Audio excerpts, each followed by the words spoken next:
आवळ्याचा मुरांबा. हा video shoot करायच्या आधी मला आवळे का आणायला सांगितले आहेत हे अजिबात माहीत नव्हतं. तर मी बाजारातून आवळे घेऊन आले आणि आवळे असे आणायचे, धुवून घ्यायचे आणि स्क्रीनवर दाखवल्याप्रमाणे किसून घ्यायचे. त्यानंतर एका पॅनमध्ये थर लावायचे.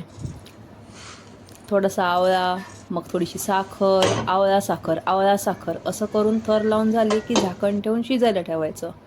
त्यानंतर थोड्या वेळाने झाकण उघडून बघायचं कितपत शिजल्याने. मग त्यामध्ये थोडीशी गूळ पावडर टाकायची, वेलची पावडर पण टाकायची आणि 3-4 लवंग टाकायचे.